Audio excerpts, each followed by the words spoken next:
राजरादा programme hello career में आपका बहुत इस्तकबाल करते हैं। मैं हूं आपके साथ हिना जुबैर। नाज़रीन, कोरोना के इस दौर में अगर सबसे ज़्यादा चैलेंजेस का सामना कर रहे हैं तो वो हैं हमारे स्टूडेंट्स, हमारे तालिब इल्म। ख़ास तौर से जो तालिब इल्म 12वीं जमात में हैं या 12वीं जमात पास कर चुके हैं, उनके लिए करियर के क्या कुछ ऑप्शंस उनके सामने हैं, इसी ताल्लुक़ पर हम आज बात करेंगे। हमारे साथ मौजूद रहेंगे हमारे बहुत ही ख़ास मेहमान। आप हमें कॉल कर सकते हैं, हमारे नंबर्स टीवी स्क्रीन पर आप देख सकते हैं, फ्लैश हो रहे हैं।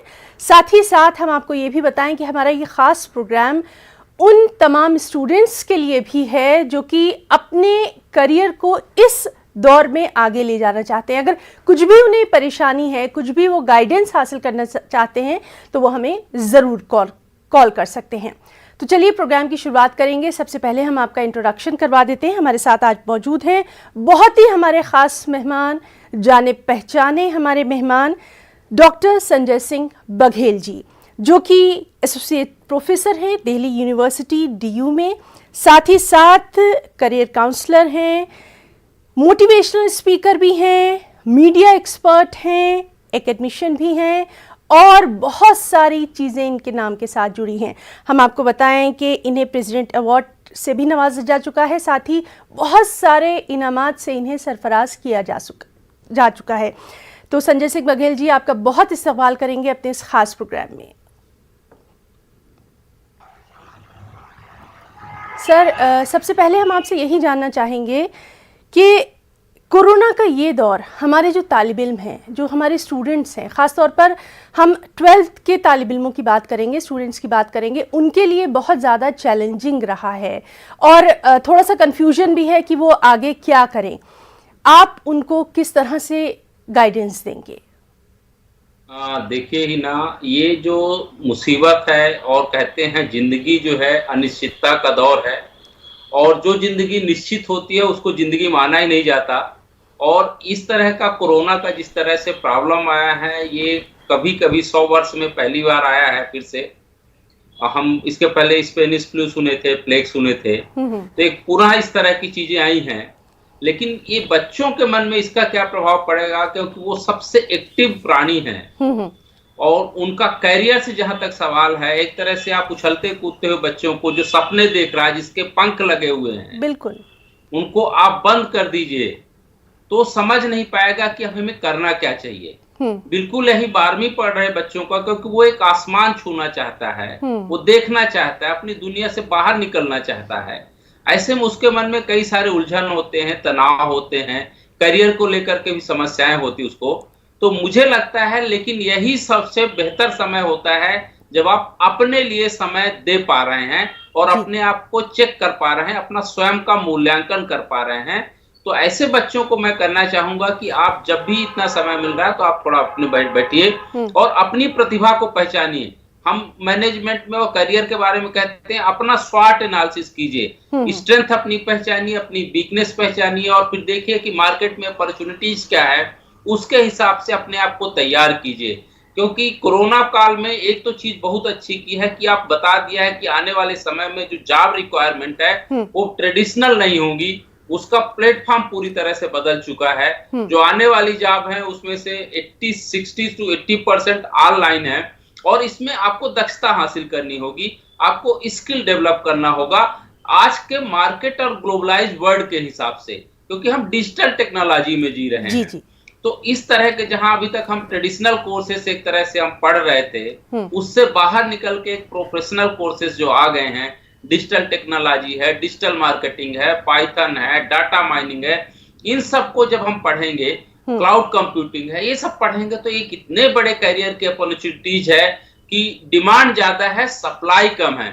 अब जैसे कोरोना काल में अभी हमने 2 दिन पहले एक आर्टिकल किसी नेशनल न्यूज़पेपर में मुझे लिखा गया, पैरामेडिकल का मैं देख रहा था, नीति आयोग कहती है कि जितने हमारे यहाँ इंस्टीट्यूट्स हैं भारत में और जितने खोले गए हैं, और सरकार बहुत सारे ऐसे बच्चों को ट्रेंड भी कर रही है जो साइंस बैकग्राउंड से है, जो पैरामेडिकल का कोर्स करा के, क्योंकि जिस तरह से कोविड में रिक्वायरमेंट हुई पैरामेडिकल स्टाफ्स की, तो नीति आयोग कह रहा है कि जितने हमारे पास चाहे वो सरकारी हो या गैर सरकारी संस्थान है, जी, जो प्रोड्यूस कर पा रहे हैं बच्चे, जो उनको सर्टिफिकेट कोर्स दे रहे हैं, डिप्लोमा दे रहे हैं, डिग्री दे रहे हैं, उसके अलावा भी मुझे 6 लाख प्रति वर्ष और बच्चे चाहिए पैरामेडिकल के क्षेत्र में, क्योंकि डिमांड ज्यादा है, सप्लाई कम है।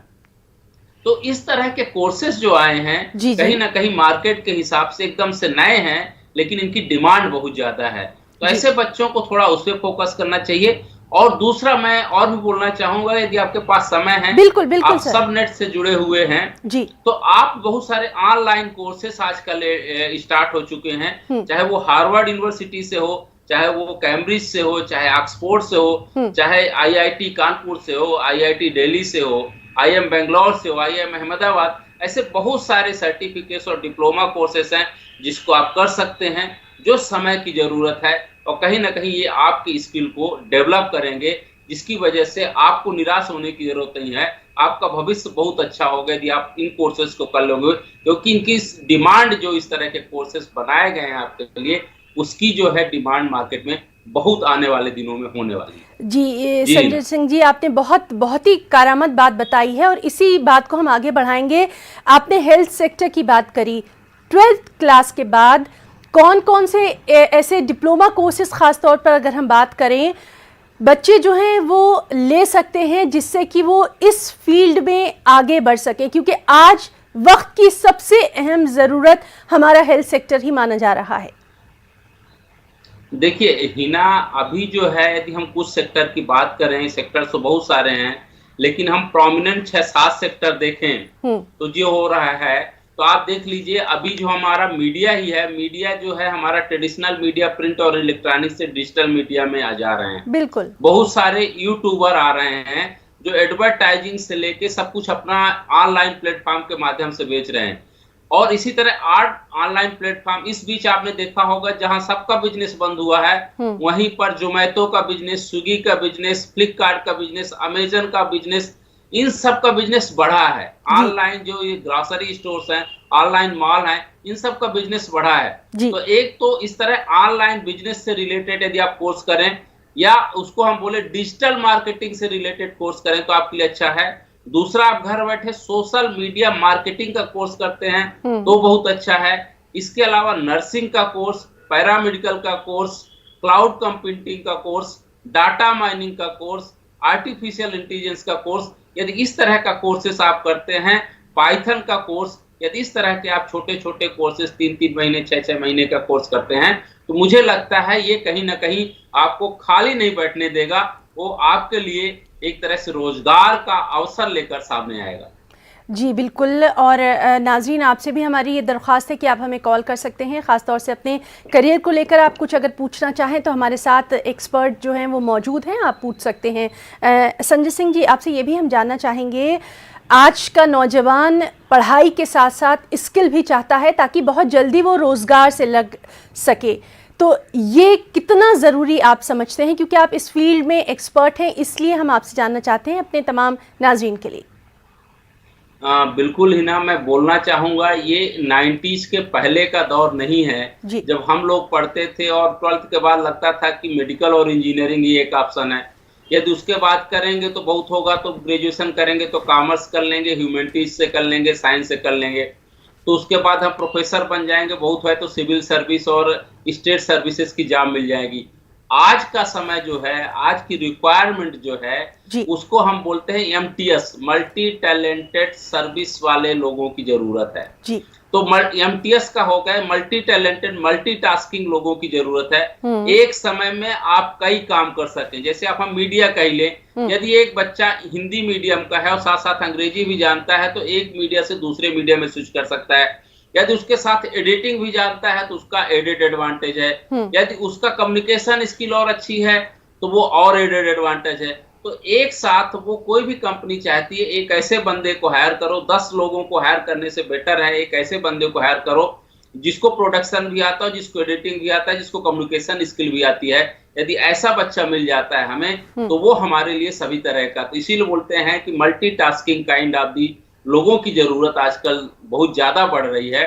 और साथ साथ जो मशीन लर्निंग को जानते हैं, जो आज के सिस्टम को जानते हैं, आज के टेक्नोलॉजी को जानते हैं, इस तरह के लोग यदि मिलते हैं साथ साथ नॉलेज के साथ साथ, टेक्नोलॉजी से जो इनेबल्ड हैं उनकी सोने पे सुहागा है, उनकी जॉब मार्केट में बहुत ज्यादा रिक्वायरमेंट। जी बिल्कुल। और संजय सिंह जी, हमारे पास बहुत सारी क्वेरीज आ रही हैं उन बच्चों की ख़ास तौर पर जो कि 12th के बाद हायर स्टडीज़ के लिए बाहर जाना चाहते थे। कोरोना की वजह से कहीं ना कहीं उनके तमाम जो ख्वाब हैं उन पर थोड़ा सा ब्रेक लगा है। इसको दूर करने के लिए हमारी सरकार की तरफ से भी बेशक बहुत सारी कोशिशें की जा रही हैं, कई तरह की स्कीमें जो हैं वो इन बच्चों के लिए शुरू की गई हैं। आपके ज़रिए हम अपने बच्चों तक ये पैगाम पहुंचाना चाहते हैं कि उनके साथ सरकार खड़ी है और उनको आगे बढ़ाने के लिए कई तरह की स्कीमें भी शुरू की गई, सिर्फ उनको एक क्लिक के ज़रिए वहां तक पहुंचना है। जी हिना, मैं आपकी बात से बिल्कुल सहमत हूँ। जहाँ तक बच्चों का तनाव और इस तरह की चीजें हैं, तो ऑलरेडी हमारी जो शिक्षा मंत्रालय है एक मनोदर्पण कार्यक्रम शुरू किया है, जिसको आप ऑनलाइन काउंसलिंग या कंसल्टेशन ले सकते हैं। क्योंकि उसके प्रारंभिक जिस दिन ये लॉन्च हुआ था उसका मैं भी हिस्सा था। दूसरा, जो बच्चे बाहर पढ़ना चाहते हैं, विदेश में पढ़ना चाहते हैं, तो ये बीमारी सिर्फ भारत की बीमारी नहीं है। कोविड और कोरोना की बीमारी भारत की बीमारी नहीं है, वैश्विक बीमारी है। और इसकी वजह से सिर्फ हमारा देश प्रभावित नहीं हुआ है, सब लोग को न्यूज में पता है। अमेरिका हो, फ्रांस हो, इटली हो, हमारे पड़ोस में जो सिंगापुर है, हांगकांग है, सब लोग इससे प्रभावित हुए हैं। इन सब का कहीं ना कहीं या सेशन या तो पोस्टपोन्ड हुआ है या इन लोगों ने एग्जाम को कैंसिल किया है। तो वो सब जानते हैं कि दुनिया भर के कई प्रमुख देशों के जो सेशन हुए हैं या तो पोस्टपोन्ड हुए हैं या कैंसिल हुए हैं। ऐसे हालात में सरकार जब भी निर्णय लेती है, जब भी रिजल्ट डिक्लेयर करती है, उसके बाद आप अप्लाई करते हैं तो उसका कंसिडरेशन दूसरे देशों में जरूर किया जाएगा। तो इस सिचुएशन को हमेशा मान के चले कि सरकार कोई ना कोई रास्ता आपके सामने लेकर आएगी जिसके माध्यम से आप वहां दूसरे देशों में एडमिशन ले सकते हैं। जी, बहुत ही कारामद आपने हमारे तमाम नाज़रीन को ये जानकारी दी है और ज़रूर वो इससे इस्तिफ़ादा हासिल करेंगे। संजय सिंह जी, आपसे ये भी हम जानना चाहेंगे, चूँकि मैनुअल से हट के अब हम ऑनलाइन की तरफ बहुत आगे बढ़ चुके हैं, तो जो बच्चे आगे जाना चाहते हैं, कुछ टेक्निकल करना चाहते हैं, वो ऑनलाइन का ये जो सफ़र है इसको कैसे दिलचस्प बना सकते हैं अपने करियर को लेकर? देखिए हिना, जो है मैं बिल्कुल मानता हूँ ऑफलाइन का एक अपना मजा है, एक अपना एक्सपीरियंस होता है। क्योंकि जो शिक्षा आप फेस टू फेस एक अपने टीचर से सीख सकते हैं, अपने गुरु से सीख सकते हैं, वो ऑनलाइन के माध्यम से वो इमोशनल फीलिंग नहीं आती, वो फिजिकल फीलिंग नहीं आती। और कई बार क्या होता है कि पूरी पर्सनालिटी को चेकअप जिस तरह से गुरु करता है और आपकी कमियों को निकाल करके वो कुछ सही बताता है, वो ऑनलाइन एजुकेशन में नहीं हो सकता। लेकिन ऑनलाइन एजुकेशन ने एक बड़ी अच्छी बात और की है, साथ साथ जो कहते हैं कि जब किसी की अच्छाई होती तो कुछ बुराइयां भी होती हैं। तो यदि ऑनलाइन का ये बुराई रही है तो अच्छाई इसने ये किया कि अभी तक क्या है कि हमारे जो दूर दराज के बच्चे थे, छोटे छोटे गांव के बच्चे थे, वो बड़े शहरों तक नहीं पहुंच पाते थे, उनके पास क्वालिटी एजुकेशन नहीं पहुंच पाता था। लेकिन आज एक मोबाइल और इंटरनेट टेक्नोलॉजी ने उन छोटे छोटे दूर दराज के बच्चों को भी, जो फीस यहाँ पे मान लीजिए दिल्ली और हैदराबाद जैसे महानगरों में रह करके जिसके लिए आपको 2 लाख 3 लाख रुपया महीना साल का खर्चा करना पड़ता था, वो अपने घर में बैठकर 2-3 हजार का फीस भर करके एक इंटरनेट और एक स्मार्टफोन से कोई कोर्स कर सकते हैं। तो एक बड़ी अच्छी हुई कि ऑनलाइन टेक्नोलॉजी। दूसरा, और ऑनलाइन टेक्नोलॉजी में बहुत सारे ग्लिचेज नहीं रह गए हैं, जो प्रॉब्लम्स आती वो भी नहीं रह गए। तो आज के समय में ऐसे बहुत सारे वीडियोज और एग्जाम्पल के माध्यम से किसी भी टेक्नोलॉजी को, यदि आपके पास पूरा इंस्ट्रूमेंट है तो इवन प्रैक्टिकल भी आप ऑनलाइन कर सकते हैं। उसको आप स्टेप बाय स्टेप सीखते चले जाइए, कैसे क्या बनाना है। आप मान लीजिए वेबसाइट बनाना है तो आप डिजिटल मार्केटिंग का कोर्स करते हैं, आपको बिल्कुल बताया जाएगा कि आपको कैसे डोमेन रजिस्ट्रेशन करना है, कैसे आपको पेज बनाना है, कैसे कंटेंट लिखना है और कैसे आगे आप बढ़ते चले जाएंगे। तो यदि आपको बिल्कुल लगेगा कि जैसे हम क्लास में बैठ करके कोई एकदम से पढ़ रहे हैं, ऑफलाइन में क्लास में पढ़ करके कोई हमें टीचर बता रहा है, कंप्यूटर लैब में बैठ करके बता रहा है, वो सिस्टम आप अपना करते चले जाइए और आपको सीखने को बिल्कुल आ जाएगा। मैं चैलेंज करता हूं, क्योंकि मैं ये अपना बहुत सारी कोर्सेस मैंने ये देखे हैं और स्वयं एक दो कोर्सेस मैंने कुछ जगह से किए हैं। तो आपको जरूरत नहीं है कि अब क्लासरूम टीचिंग की जरूरत रह गई है, अब ऑनलाइन टीचिंग के माध्यम से भी आप बहुत सारी चीजें सीख सकते हैं। तो मुझे लगता है ऑनलाइन शिक्षा ने एक तरह से छोटे छोटे गांवों और शहरों तक भी अपनी जो पहुंच बनाई है, ये बिल्कुल एकदम करामात है। और ये सिर्फ अभी तक जो कहते थे कि रेमंड्स विलियम कहते थे कि पूरा विश्व एक गांव के जैसा है, ग्लोबल विलेज का जो कॉन्सेप्ट है, तो ये बिल्कुल हमें लगता है कि ये इंफॉर्मेशन टेक्नोलॉजी और डिजिटल टेक्नोलॉजी ने पूरे विश्व को एक गांव में बदल दिया है। चाहे अमेरिका का हो, चाहे स्विट्जरलैंड का हो, चाहे लंदन का हो, चाहे भारत का हो, चाहे पाकिस्तान का हो, कहीं का भी बैठा हुआ बच्चा दुनिया के किसी भी एक बड़े यूनिवर्सिटी में एडमिशन लेकर एक साथ पढ़ सकता है और अपनी बातों को एक दूसरे से शेयर कर सकता है और सीख सकता है। तो ये हमारे लिए बहुत बड़ी एक तरह से स्वर्णिम अवसर मिला है ऑनलाइन शिक्षा के माध्यम से। जी बिल्कुल, आपने सही कहा कि ग्लोबल विलेज में हम तब्दील हो गए हैं। सर, यहीं पर आपसे जानना चाहेंगे कि चूँकि हमारे हिंदुस्तान में बहुत सारी ज़बानें हैं, बहुत सारी ज़बानों के जानने वाले हैं, लैंग्वेज पर किस तरह से आगे बच्चा बढ़ सकता है अगर वो कोई भी ख़ास लैंग्वेज का कोर्स करना चाहे और फिर इसी कोर्स के ज़रिए वो आगे दुनिया में हमारी जो मुख्तलिफ़ ज़बानें हैं उनको पहुंचाना चाहे ऑनलाइन के ज़रिए। अब ये बहुत आसान हो गया है, इसके लिए आप कुछ रहनुमाई करेंगे? बहुत अच्छा सवाल किया हिना, क्योंकि अभी मेरे पास गूगल का एक प्रोजेक्ट है जो भाषा पे और लैंग्वेज पे ही काम मिलाएगा मुझे। और आजकल आपने सुना होगा कि NLP, नेचुरल लैंग्वेज प्रोग्रामिंग करके एक चीज चल रही है जो आर्टिफिशियल इंटेलिजेंस और ऑटोमेशन से जुड़ा हुआ है। मान लीजिए हम उदाहरण लेते हैं फेसबुक। जैसे ही फेसबुक में आप किसी का कमेंट टाइप करने के लिए जाते हैं तो आपके पास 4-5 ऑप्शन आ जाते हैं। तो अभी मैंने फिनलैंड की एक कंपनी के साथ, लैंडब्रिज के साथ, हमारी क्षेत्रीय भाषा है मान लीजिए बघेली, तो हमने वहां की पूरे लैंग्वेज की छोटे छोटे शब्दावली से लेके इमोजीज और साइन लैंग्वेज तक क्रिएट किया है बघेली भाषा में। तो ये जितनी दुनिया की बड़ी कंपनी है अब छोटे छोटे गांवों और छोटी छोटी भाषाओं तक अपनी पहुंच बनाने की कोशिश कर रही हैं, क्योंकि जानते हैं कि हम उस सेगमेंट, उस मार्केट तक भी हम पहुंच सकते हैं उनकी जुबान में। आप अंग्रेजी जुबान में या खड़ी हिंदी में जो नहीं पहुंच सकते हैं, आप वहां की लोकल जुबान जो है, वहां की बोली जो है, उस जुबान में पहुंच सकते हैं। इसी तरह यदि बच्चा कोई भी थोड़ा सा भी टेक्नोलॉजी जानता है, कम्युनिकेट करना अंग्रेजी में जानता है और साथ साथ अपनी मान लीजिए उर्दू जुबान है, फारसी जुबान है, अरबी जुबान है, मैथिली है, अवधी है, ब्रज है, तो गूगल जैसी बड़ी कंपनियों के पास इतनी अपॉर्चुनिटीज हैं कि वो पूरा कन्वर्ट करा रहे हैं सिस्टम को, पूरे टूल्स ऐसे क्रिएट कर रहे हैं कि कोई भी यदि ब्रज और अवधी का व्यक्ति, आप मान लीजिए अमेरिका में बैठा है, वहां के गाने सुनना चाहता है, भोजपुरी के गीत सुनना चाहता है, तो आपके मोबाइल में वो भोजपुरी में कन्वर्ट होकर के आ जाए। आजकल इस पर काम चल रहा है, इसी को हम लोग बोलते हैं NLP, नेचुरल लैंग्वेज प्रोग्रामिंग पे। तो हम लोग इस पे काम कर रहे हैं। तो गूगल जैसी बड़ी कंपनियां ये सब काम कर रही हैं।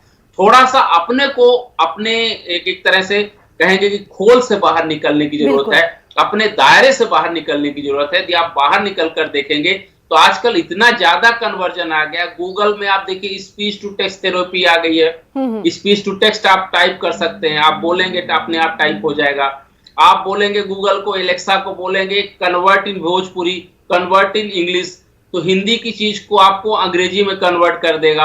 अभी मैं उदाहरण बताऊं, 1-1.5 साल पहले मैं थाईलैंड गया था। वहां की जो मेरी ड्राइवर थी, एक लेडी थी, ना हिंदी आ रही थी ना अंग्रेजी आ रही थी, उसको सिर्फ थाई लैंग्वेज आ रही थी। मैं उसको हिंदी में बोलता था, वो अपना थाई लैंग्वेज में कन्वर्ट कर रही थी, या अंग्रेजी में बोलता था, थाई में कन्वर्ट हो जाता था। वो अपने आप उस फोन को एकदम से समझ लेती थी कि मैं क्या कहना चाहता हूं, और मुझे कोई यात्रा में परेशानी नहीं हुई। और दूसरी चीज, साइन लैंग्वेज का आज के मोबाइल में एक छोटा सा ऐप है, आप उसको डाउनलोड कीजिए और बोर्ड के सामने आप दिखा दीजिए, आपका वो लैंग्वेज मान लीजिए थाई लैंग्वेज में है तो आपको अंग्रेजी में कन्वर्ट कर देगा। जो आप ओरिजिनल लैंग्वेज और टारगेट लैंग्वेज में आप तरह से कन्वर्ट करके अपना सेटअप करेंगे मोबाइल, तो अपने आप साइन बोर्ड कन्वर्ट कर देगा।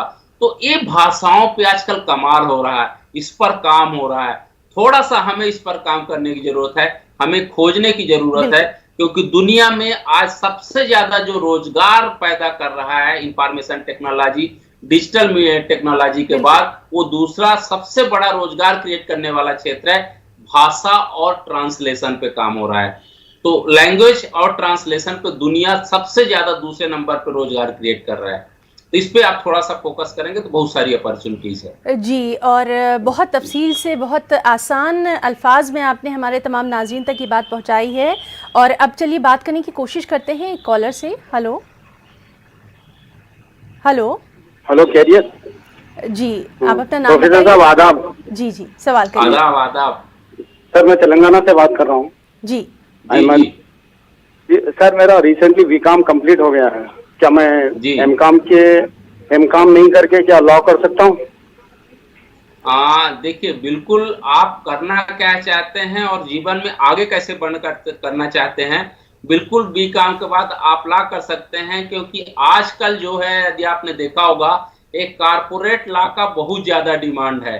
हम काम यदि आप करेंगे तो आप एकेडमिक्स में जा सकते हैं, आप रिसर्च और हायर स्टडी में जा सकते हैं। लेकिन यदि आप बी काम करने के बाद लॉ सेक्टर में जाते हैं तो एक तरह से आप प्रोफेशनल कोर्सेज में जाते हैं। फिर बी काम का बहुत सारा संबंध जो है corporate law, corporate business law वगैरह आपने पढ़ा होगा ग्रेजुएशन लेवल में भी, क्योंकि कुछ पेपर बिजनेस लॉ के पढ़ाए जाते हैं ग्रेजुएशन में, आपको पता ही होगा क्योंकि आप कॉमर्स के हैं, तो उससे रिलेटेड हैं। तो कारपोरेट टैक्स, बिजनेस लॉ, इस तरह से जो रिलेटेड सब्जेक्ट हैं, यदि आप इसमें आगे बढ़ के चले जाएंगे तो बहुत बड़ा फील्ड आपको कारपोरेट और बिजनेस लॉ का खुलेगा। और इसकी आज बहुत सारे फर्म बन गए हैं। और जो आदमी थोड़ा सा कुछ साल, 2-4 साल प्रैक्टिस करने के बाद, किसी के साथ काम करने के बाद एक्सपीरियंस गेन कर सकता है, या तो अपना फर्म काम कर सकता है, किसी बड़ी कंपनी या फर्म के साथ आप अपना काम कर सकते हैं। तो कैरियर इसमें जो मुझे लगता है कारपोरेट लॉ के फील्ड में या कॉमर्स करने के साथ आप आगे जाते हैं तो बहुत अच्छा कैरियर ग्रोथ है इसमें। जी, बहुत शुक्रिया। और चलिए बात करेंगे एक और कॉलर से। हेलो